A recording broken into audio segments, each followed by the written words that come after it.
This really is a gift from the ancients that we have at this time. We're pulled in all these directions. And there's so many things demanding our attention. And just being able to go inside and disconnect from everything around you, and not in a negative way where you're just blocking it, but to give your mind focus on your internal world where you can develop yourself internally, whether that's working on your emotions, on your physicality, your chi, your mind, whatever it is. You can go inside and you can ground and root into your core and then stabilize. And that stabilization allows you to make better decisions in your life for you and the people around you.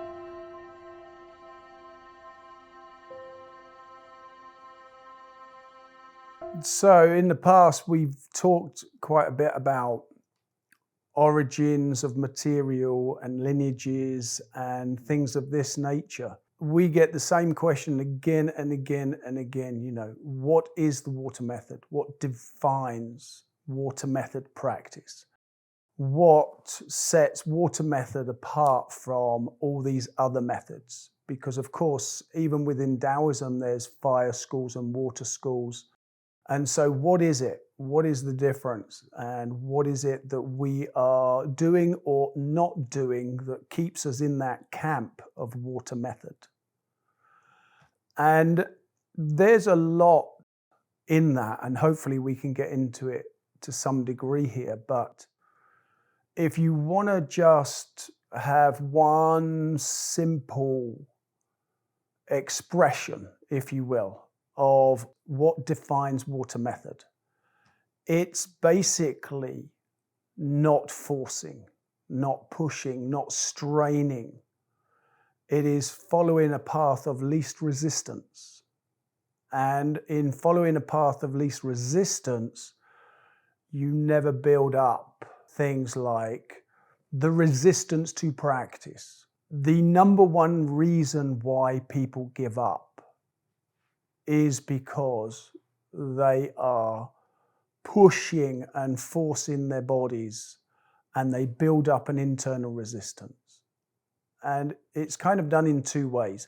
They're either like forcing their body to achieve a certain something, or they are trying to get to the advanced material, which again forces them to rush past fundamentals, to try and make things happen before the body or the mind or the chi is ready to do those things. And so when you take a very soft approach to training, when you take a relaxed approach to training, then you're nudging into the water method, because water doesn't force its way anywhere. Water will follow the stream that it has cut over time. Water will not have an agenda. Oh, I don't want to go this way, or I want to go that way. Water just goes. Yes, it goes wherever the easiest path is. And so when we say water method, the methodology is a soft approach to training, and it is going into your training without force, without strain, without excess effort. Nice. I think it's a nice way, because that's a nice way to start, because so many people do push, and I guess in a society where everyone is basically overachieving or forced to overachieve or expected to, it's kind of the kind of default for people, isn't it? And then they will study with you and then kind of naturally go into that forceful pushing forward, which it kind of counterproductive, isn't it, really? If you're following the water method but you're pushing and trying to achieve, it just doesn't work out so well for you. Yeah, not at all. And I mean, I see that a lot in our school even, where these things are explained and they are put forward, and these are the principles that we're trying to adhere to. But you see that what you're talking about there, our society, it kind of demands it of us. And it demands it of us at a very young age in our schooling. you know. And if we're doing sports at school, you're pushed. You're pushed to your limit and beyond your limit. And therefore that gets ingrained, you know, the expectations of your parents, of your school teachers.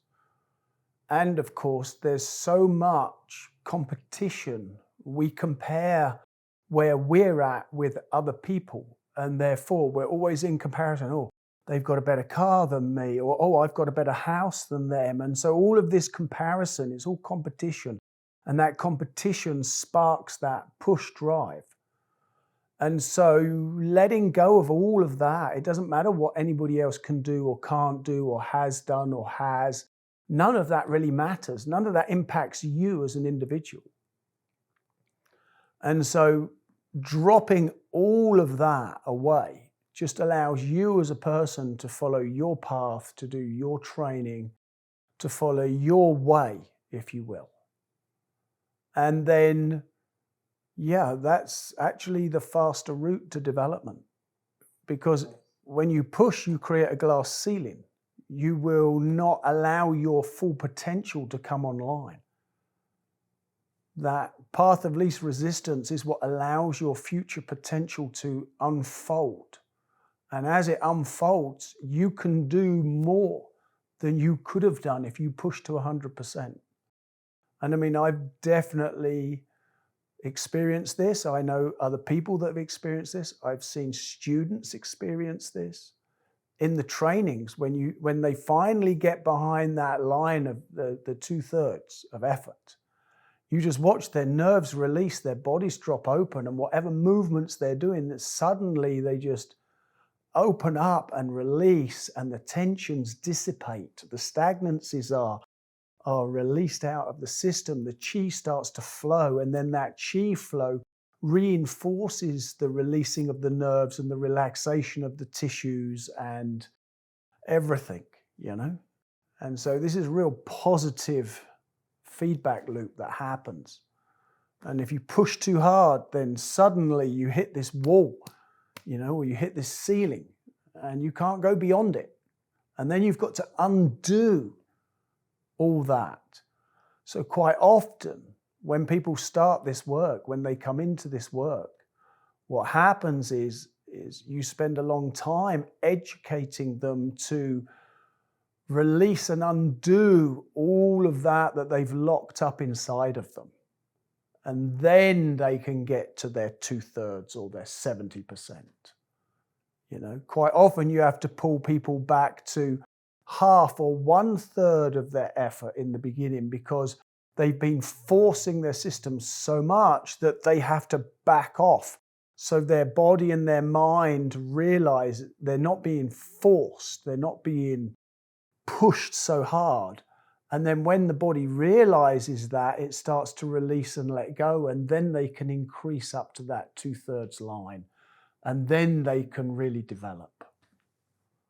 But this is very common, especially in the modern world. Yeah, absolutely. I think that's it's a really valuable lesson. It obviously has been for thousands of years, and for those who perhaps would tread that path or follow that path, and you know, especially now, and like you said, kind of people letting go of their conditioning before they can even get to the place where they can get to the 2/3 is it's a phenomenal practice in itself, isn't it? It's just, you know, people come to all kinds of realizations and kind of find out that they don't have to identify with whatever they had in their mind of their previous selves up until that point, and then they'll come to one of your classes, and then it might perhaps be the first time they've had permission to kind of like, no, it's okay, just step back. And it's just yeah, you kind of see people struggle with that in your class. You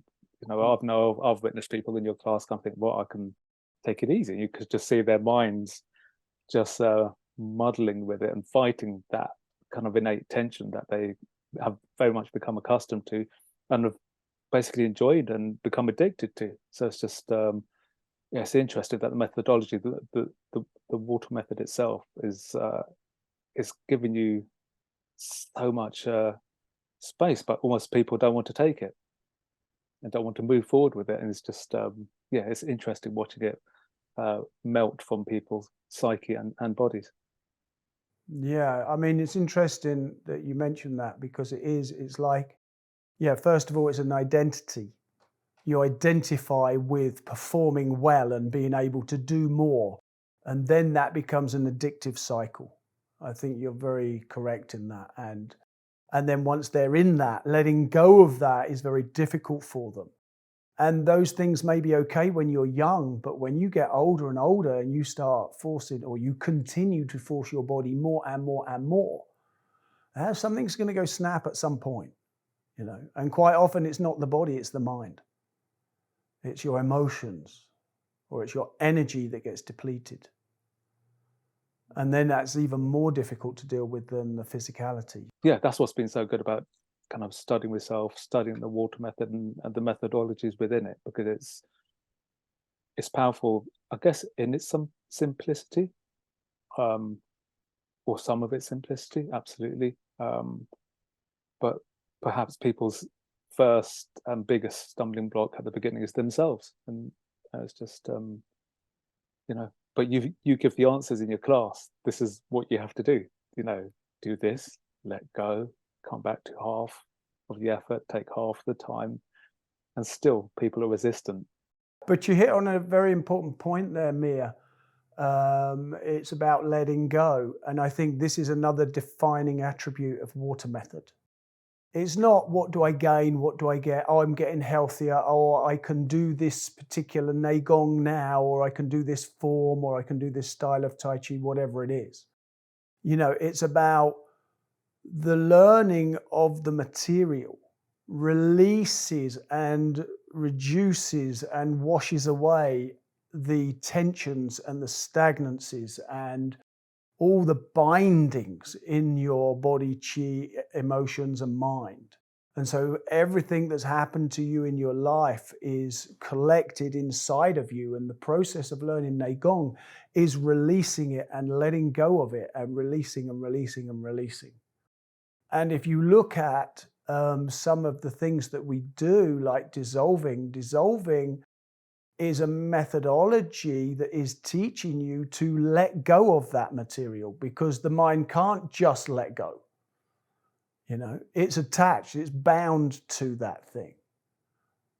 And therefore, you have to go through specific training. But at the end of I don't know about at the end, but at least a good way down the line of learning dissolving, you kind of realize it's just you're just using techniques to let go of what you have collected over your lifetime. And so this is the focus. It's not on what you get, what you gain. The focus is on what you let go of, what you have dropped, what you've left behind. It's so applicable. Well, I see it particularly applicable to today's modern life and everything that comes with it. I think that we hold far too much tension and hold on to too many things that we shouldn't. And I guess modern day kind of almost exacerbates and intensifies those methods. But of course, I'm guessing it would have been equally relevant like hundreds and thousands of years ago as well. You know, when this was very much, I'm guessing, formulated and given and practiced as well. This is not for any particular age, it's for all ages. And it's for all time, because it's the nature of the human mind, is to attach, to bind to hold on to, and to expect. And they're the things that cause you problems, brings you pain, suffering. And therefore, when you let go of that, then your mind is free. And in the modern world, it's all about ownership and owning. My teacher, our teacher, used to say, you know, do you own those things, or do those things own you? You know, and that's like, yeah, it's a two-way flow.